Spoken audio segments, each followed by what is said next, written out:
Salut les potes, dans cette vidéo nous allons parler du réglage de sensibilité du Quest Q35. Comme sur n'importe quel détecteur de métaux, le réglage de sensibilité c'est un réglage extrêmement important qui est pris à la légère par les prospecteurs. Souvent, certains associent sensibilité et puissance alors que pas du tout. La puissance est définie par le processeur, par différents paramètres, mais c'est la puissance d'émission. La sensibilité c'est la puissance de réception, c'est la sensibilité au signal reçu. Qu'est-ce que ça fait comme différence? La sensibilité va vous permettre d'éviter certains faux signaux, mais aussi de clarifier la qualité des sons. La puissance, elle permet d'envoyer le signal, on s'en fout, on bourrine. Ce qui est important, c'est la façon dont on traite le signal en réception, et c'est pour ça qu'on veut une grande finesse dans le réglage de sensibilité. Pourquoi? Parce qu'on va améliorer la qualité du retour sonore, les variations sonores, la qualité d'analyse, mais aussi la séparation de cibles. Bref, il y a tout un tas de choses qui vont dépendre de ce réglage de sensibilité. La première raison d'être de ce réglage de sensibilité, c'est de stabiliser l'appareil. Quand vous avez un appareil qui fait des faux signaux permanents ou qui, au moindre choc du disque, vous donne un signal, eh bien vous allez réduire la sensibilité. À l'inverse,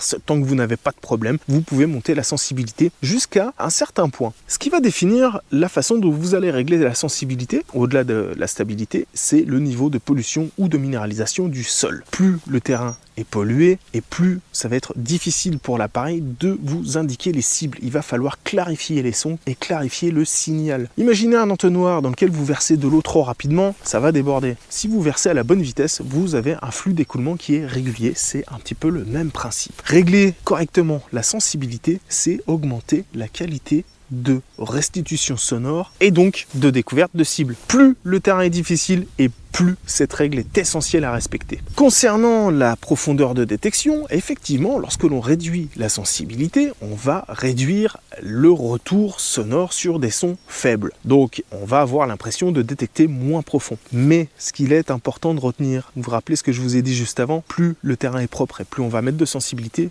plus le terrain est pollué et moins on va en mettre. Si vous mettez trop de sensibilité sur un terrain difficile, le signal ne sera pas bon, vous n'aurez pas de retour positif et vous ne pourrez pas découvrir de petits sons profonds. A l'inverse, si le terrain est propre et que vous ne mettez pas assez de sensibilité, vous allez perdre de nombreux sons. Donc, la sensibilité, elle va vous donner une impression de puissance supplémentaire. Mais c'est pas le cas. Ça agit vraiment sur le signal de réception. Et comme je vous le disais, une sensibilité bien ajustée en fonction du milieu, ça vous assure de prendre plus de cibles. Je vais vous faire quelques petites démonstrations pour que ça soit plus explicite. Le réglage de sensibilité en usine sur le Quest Q35, il est à 70. On a l'habitude sur certains appareils d'avoir des réglages à 90. Chez Quest, on a des appareils qui sont très sensibles et sachez que la sensibilité, ça n'est qu'une valeur, ok? Chaque réglage de toute manière que vous effectuez, quelle que soit la marque du détecteur, ce n'est qu'une valeur. Donc vous vous basez sur la valeur usine qui est votre valeur de référence. Ici, c'est 70. Vous entendez? L'appareil, il est posé au sol. Il a effectué un petit scan d'EMI. On n'a pas de problème de stabilité. Et la première chose, c'est que quand je le bouge comme ça, j'ai pas de son. Donc là, concrètement, je peux augmenter ma sensibilité. Je la monte à 80.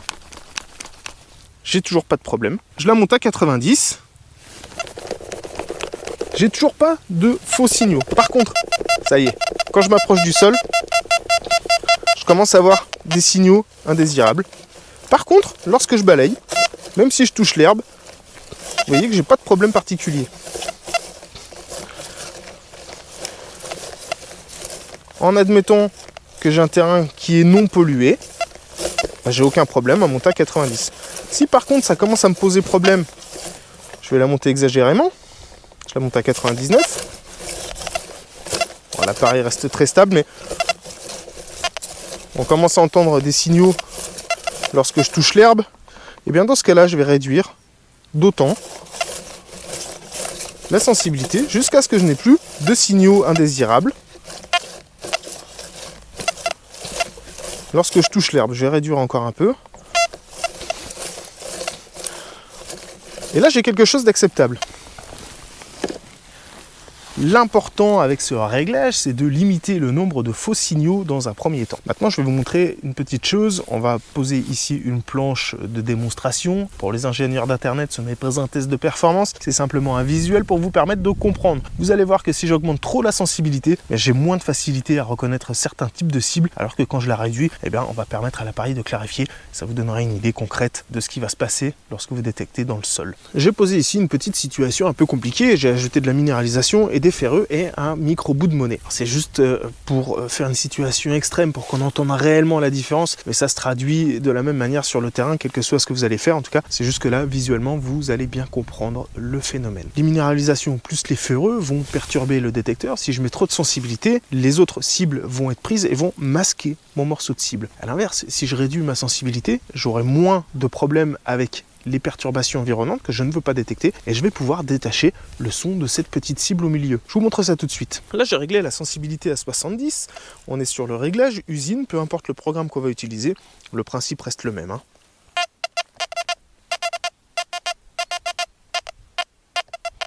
J'arrive à détacher le son et surtout j'arrive à avoir un indice de conductivité. Alors si je passe trop vite, évidemment c'est compliqué, hein. Mais j'arrive à détacher un petit son quand même. Vous entendez? Si je m'en rapproche. On entend très bien ce son. Maintenant, je vais monter la sensibilité à 90. Vous allez voir qu'on prend toujours ce son, mais ça va être nettement moins net.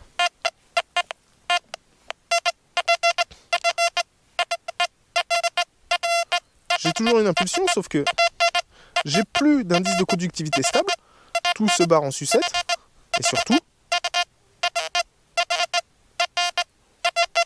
vous entendez que le son, il n'est pas stable.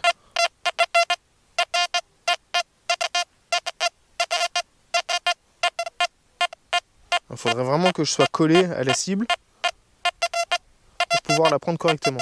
Je redescends la sensibilité. Ce coup-ci, on va aller à 60. Je suis toujours perturbé par les problèmes environnants, mais vous entendez que j'ai une impulsion franche, hein, sur ma cible. Là, j'arrive à savoir que j'ai une cible. Si je me rapproche, il n'y a plus de doute, hein. J'arrive à savoir que j'ai une cible au milieu des perturbations. Alors bien sûr, ce genre de situation, ça ne dépend pas que du réglage de sensibilité, mais vous avez vu quand même l'importance du réglage de sensibilité. Lorsque c'est fait, on a déjà une réelle différence. Sur les milieux difficiles, un réglage de sensibilité adapté, ça vous permet de trouver plus. Et c'est hyper important à comprendre. Donc ça, il n'y a que l'expérience qui vous fera faire la différence, mais sachez que l'ajuster correctement, vous le voyez, c'est important. Il y a des millions de situations dans lesquelles c'est encore important, mais c'était la démonstration que je voulais vous faire. C'est pour moi la plus essentielle, la plus importante. Une fois que vous avez compris ça, vous allez comprendre énormément de choses. C'est valable aussi lorsque vous baissez exagérément l'effet de sol. L'effet de sol va augmenter la sensibilité du détecteur. Et bien sur le même principe, vous allez devoir ajuster le niveau de sensibilité en fonction. Je vous le redis, le chiffre qui s'affiche, 60, 70, 80, 90, ce n'est qu'une référence. C'est à vous d'ajuster en fonction de ce que vous entendez. Si vous avez des sons qui sont trop gras, trop saturés, qui ne sont pas très nets, il va falloir réduire la sensibilité. C'est un exemple. Tout ça peut paraître un petit peu compliqué, mais si vous avez des questions, vous les posez en commentaire, vous nous rejoignez sur Quest Metal Detector France. Vous avez des milliers d'utilisateurs qui vont pouvoir échanger avec vous et vous aider à mieux comprendre. J'espère que cette vidéo vous aura été utile. N'hésitez pas à poser vos questions dans les commentaires, j'essaierai de vous répondre le plus rapidement possible. Et moi je vous dis merci d'avoir suivi cette vidéo et à très bientôt pour la prochaine. Ciao!